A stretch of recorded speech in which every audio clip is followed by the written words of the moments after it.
Welcome to the DCTV News at Noon program. I'm Kelsey Kiesling. And I'm Kendra Cook. The Southwest TV Translator Association underwrites the news, and the Dolores County Broadcasting Network provides the support for DCTV. Here at the News at Noon show, we present news we hope you find interesting and report on local issues and events. Give us a call with news tips or topics you'd like to see covered. The number is 677-4119. We appreciate you watching DCTV. Today's show is live Monday at noon and rebroadcast at 2:30 and 8 p.m. and then re-aired on Thursday at noon, 2:30 and 8. Today is January 30th, 2017. Now here's the news. According to the Cortez Journal, an early morning crash on U.S. Highway 160-491 near Toyac last Wednesday involved multiple vehicles and led to a 4-hour cleanup, according to Colorado State Patrol Trooper Josh Lewis. The crash took place just before 3 a.m. Wednesday at mile marker 25 on the highway about a mile south of the Ute Mountain Casino. A semi-trailer was involved in the crash along with another truck that was hauling a car, Lewis said on Thursday afternoon. 2 adults and a minor were examined for injuries after the crash, but there was no information available about their condition, Lewis said. The highway was partially blocked, but traffic was able to get by. The highway was fully open just after 7 a.m. No other information was available as of 5 p.m. Thursday. According to the Durango Herald, one of 4 Arizona men suspected of breaking into the man's home and fatally shooting him in a marijuana robbery gone bad pleaded guilty Friday to felony burglary. Daniel Nielsen Wright, 20, of Phoenix, faces 10 to 24 years in prison after signing a plea agreement with the 6th Judicial District Attorney's Office. He was charged with first-degree murder before accepting the plea agreement. Sentencing is set for 2 p.m. April 14th in front of District Judge William Herringer. Wright is the only one of the 4 suspects to enter a plea agreement. His co-defendants, Cuatleco Garcia, 21, of Scottsdale, Arizona, Cody Maz Cuatlil, 19, of Phoenix, and Alvin Noel Flores, 22, of Phoenix, have pleaded not guilty and are scheduled for trials later this year. Garcia and Flores entered their not guilty pleas on Friday. All 4 are accused of playing a role in a home invasion-style robbery that resulted in the shooting death of Fort Lewis College student Samuel Zarius Gordon, age 20. The burglary occurred shortly after 3:30 a.m. May 24th at 253 Jenkins Ranch Road in the Sky Ridge subdivision. According to police and court testimony, the men planned to rob Gordon of his 9 pounds of illegal marijuana and nearly $20,000 in cash. One of the men shot Gordon in the abdomen, possibly after being spooked when Gordon walked out of his second-story bedroom with a flare gun in his hand, according to the police. Investigators have not revealed who they believe pulled the trigger. 2 men were upstairs at the time of the shooting, and 2 men were downstairs. According to testimony, Wright never went upstairs, and therefore he's not suspected of being the shooter. Gordon's mother, Jeanette Phillips, said she's not so sure. When her son's roommates called 911, the only suspect they described was a black man, and Wright was the only black man among the group, she said Friday in court. But the man who called 911 later testified the shooter wasn't necessarily the black man. Phillips told Judge Herringer she's opposed to the plea agreement, saying she wasn't adequately consulted about the offer and it's a little early to offer a plea agreement in the case. Wright will be screened by the probation department, which will make sentencing recommendations. Judge Herringer said he reserves the right to reject the plea agreement and set the case for trial after reviewing the pre-sentence investigation report. Reported by the Cortez Journal, the Bureau of Land Management has auctioned oil and gas drilling rights in northwest New Mexico despite protest from Native Americans and environmentalists. The rights for drilling on 4 parcels totaling 843 acres in Rio Arriba and Sandoval counties sold for $3 million on Wednesday. Critics contend the parcels are too close to Chaco Culture National Historical Park and that development in an expansive stretch they refer to as the Greater Chaco area could damage cultural resources. BLM spokeswoman Donna Hummel says the parcels are all outside of a 10-mile buffer that has been established around the park. Hummel says the agency will not issue the parcels to the winning bidders until several protests filed in connection with the sale are resolved. The names of the winning bidders will not be released until the payment process is complete.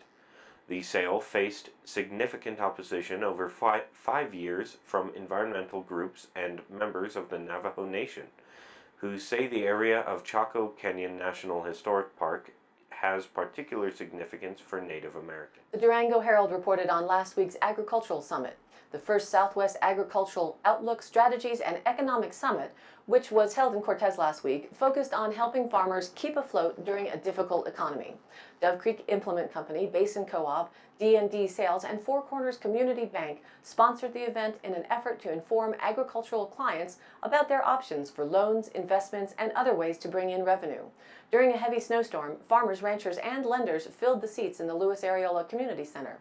Don Bain, Steve Trudeau, Brett Martin, and Steve Slagle, who organized the event, said they hoped to make it an annual tradition. The businessmen felt the event would be helpful during tax time, when many Southwest farmers find it difficult to pay the bills. They invited 5 speakers, including 3 bankers and lenders from the Southwest and 2 professors from Colorado State University, to speak about topics such as production costs and Farm Service Agency loans. The CSU professors, unable to attend because of the snow, gave presentations over a video conference call. Norman Dahlstead, an extension farm and ranch economist, spoke about how to make an enterprise budget for the production of various crops and how to avoid or get out of bankruptcy. He said farmers can't always rely on federal subsidies for profits. He advised farmers to keep records of all personal and business expenses and to refuse to sell their land unless necessary.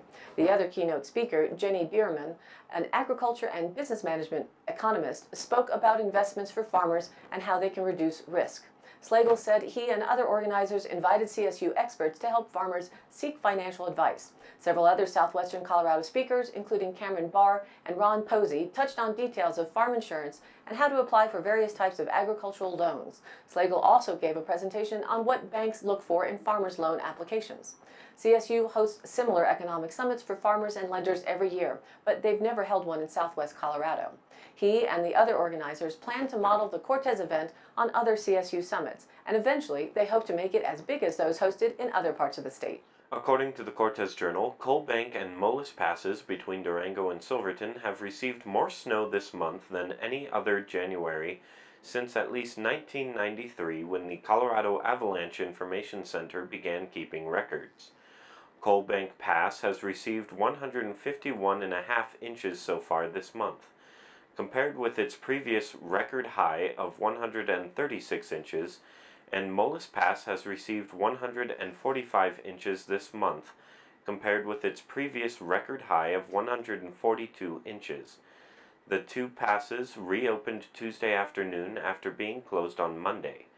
Coal Bank Pass received 25.5 inches during the recent 3-day storm, and Mullis Pass received 23.5 inches according to the National Weather Service in Grand Junction. Red Mountain Pass, which closed Monday for adverse weather conditions, reopened shortly after 5 p.m. Wednesday. The pass received about 18 inches of snow during a 3-day storm earlier last week, but conditions were so dangerous and visibility was so poor that avalanche control crews were unable to perform work until Wednesday, said Lisa Schwantes, spokeswoman with the Colorado Department of Transportation. While the mountain passes north of Durango have reopened, Schwantes warned drivers to stay clear of heavy equipment which was clearing snow for the remainder of last week. And now let's take a look at the weather. Very cold nighttime temperatures are in store as the area remains under a high pressure system. These very cold temperatures will be more evident in snow-covered valleys where strong inversions persist, as well as the mountain areas. The strong high pressure will continue over the western U.S. with dry weather through the end of the coming work week. Some high clouds will pass through from time to time. A slow warming trend is in store, more evident at the lower elevations that are snow-free, as well as the higher elevations. For our area, the warming may be into the 40s. The snow-covered valleys will still be slow to recover. Enjoy the dry weather while it lasts, as the next chance of precipitation looms for the first weekend in February. The broad ridge over the western states will slowly break down through Friday as a series of waves moves across the northern Rockies. The main activity will be to our north, but could see gusty winds across the north with scattered snow showers, with some light snowfall near the divide, with little or no accumulations expected. The Four Corners temperatures should be several degrees above seasonal norms through Friday, when a stronger storm system will move across Oregon and across the Great Basin into Saturday, bringing cooler temperatures and an increased threat of mountain snow and rain or snow mix for valley locations Saturday into early Sunday. But the best focus for this storm looks to be along and north of Interstate 70 at this point. Elsewhere across the nation, snow will continue to streak across the upper Midwest and Northeast into Tuesday. And taking a look at our 5-day local forecast, it's about 25 degrees outside the studio right now, with a high approaching freezing.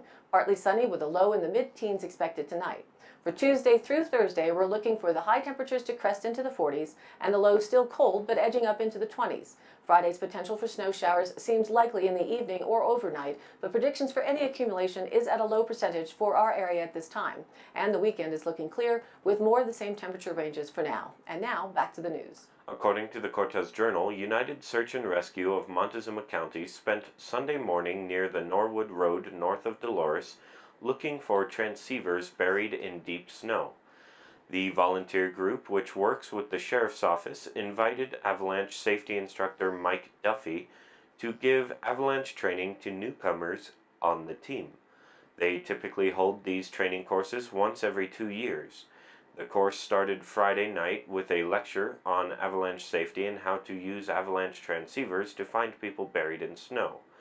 The next morning, about a dozen search and rescue volunteers showed up for the hands-on portion where they tested their transceivers' range and searched for them in the snow. Most of the volunteers had never undergone avalanche training before, but some just came to refresh their memory. After an unusually snowy avalanche-prone month in the Southwest, the course seemed particularly timely. Duffy said avalanche training is important for both emergency workers and civilians who plan to ski or hike in the backcountry. During the classroom part of the training, he encouraged volunteers to pay attention to the avalanche forecast before going out on a rescue mission and educate themselves on which terrain would be most risky in bad weather. Erin Walker, United's training officer, said she was pleased to have significant snow to practice in. After they tested their devices' range, the volunteers split up into teams and took turns burying a transceiver for the other team to find. Despite a few false starts, each team was able to find the hidden transceiver in about 15 minutes or less on their first try. In the past, United has invited Dolores Canine Rescue Unit to the training, as well as a local snowmobile clubs, firefighters, and other groups that might benefit from the avalanche course. This year, none of those groups were able to come, although they did have a few joint trainings earlier this winter. Walker said she hopes they can coordinate training more often with other rescue agencies in the future. Reported in the Cortez Journal, the Montezuma County Commission has agreed to draw up a $9,600 contract with Mesa TV to live stream county meetings and rebroadcast edited versions at a convenient time. Although the deal's stated purpose is to provide more access to meetings, it raises questions regarding Colorado open records law. Currently, the county live streams the commission meetings on its website, but does not record or archive them. For the past year, Mesa TV has been live streaming the commissioner meetings free of charge on antenna channel 30.6 by tapping into the county's video feed. The county has verbally agreed to draw up a contract to pay for the live stream. Mesa TV CEO Jedediah Coy said, "We would like to grow as a business, and the more local content, the better." Commissioners and Mesa TV discussed that an edited version of the commissioner and planning meetings will be replayed over the weekend, which would require the meetings be recorded. According to Colorado open records law, if a government initiates an electronic recording of a public meeting, it becomes public record. Tapes, recordings, and digitally stored data of meetings by local and state government fall under the definition of public records, according to Colorado public records law. "It's a no-brainer that the recordings of the meetings are public records," said Ashley Kissinger, a media attorney with the law firm Levine, Sullivan, Koch, Schultz, which represents newspapers across Colorado. She said that hiring a third party to record the meeting does not exempt commissioners from releasing the digital recording if requested by the public or news media. It would be up to the county to get it from the company, Kissinger said. The open meetings law also states that if a local public body electronically recorded the minutes of its open meetings on or after August 8th of 2001, they must continue to do so. "It is our position that once they start, they cannot stop," Kissinger said. "The reason is that when the public sees the tapes and becomes more critical, the government agency cannot stop recording." Montezuma County Clerk Kim Purcell said that live video stream of weekly meetings on the county website is not recorded and therefore is not available to the public. Written minutes of the meetings are available. Regarding whether taped video recordings would be released from the pending Mesa TV contract, she said, "I will do what state statute requires." Commissioner Larry Don Sukla preferred Mesa TV promote county events as part of the deal, but it was agreed the pending contract should focus on broadcasting meetings. Currently, the county provides a YouTube link to some public hearings. On its official county website, it posts videos of private events such as car races, wrestling tournaments, dog shows, and gun shows.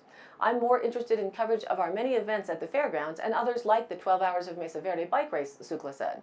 Coy said covering events would be an extra charge. The TV station, created by Coy and Charles Boyd, made its on-air debut in March of 2015, working out of a studio in the Family Worship Center in Cortez. The TV station currently highlights programming such as news from Israel, Native American news from California, news of spiritual outdoor adventures from Tennessee, and newscasts from Cortez. News anchor Stuart Hanold, a local pastor, said segments of the county meetings could be incorporated in the station's regular news broadcast as well. According to the Cortez Journal, a year before a revision process for the state's academic standards, the Colorado Department of Education released a survey this month that revealed about half of respondents had a positive view of the standards. These standards are up for review in 2018 according to Senate Bill 08-212, passed in 2008. The standards must be reviewed every 6 years. Montezuma-Cortez RE1 District Superintendent Lori Hockness said she was surprised to see that only half of the respondents had a favorable view of the standards.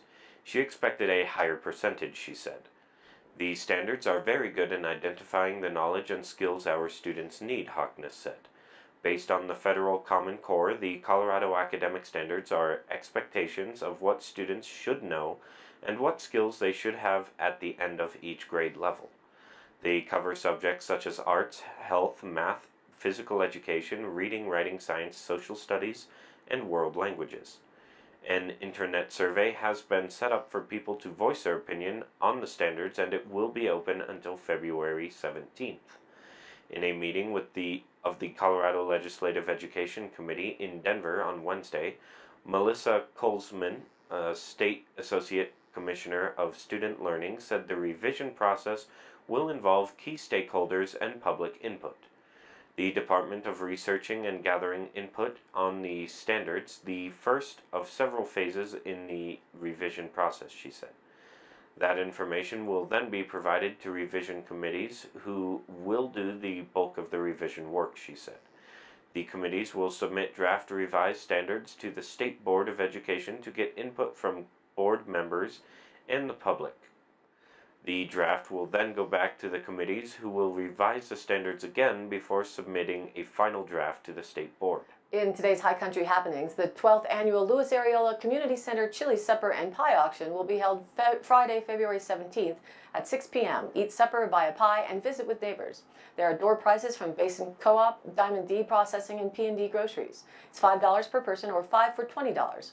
Takes place at the Louis Areola Community Center on County Road S in Cortez. For more information, contact Chan at 560-4782 or Tracy at 882-4621.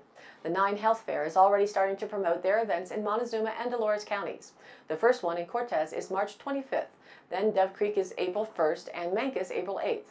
They say it's an opportunity to get many preventative screenings done at a great price. For more information, visit www.9healthfair.org. And Atmos Energy would like to remind you to keep your gas meter and house vents clear of snow and ice. Remove snow and ice from your gas meter carefully. This is helpful in emergencies and ensures that your gas meter works properly. Keep your appliance vents clear to prevent deadly carbon monoxide buildup.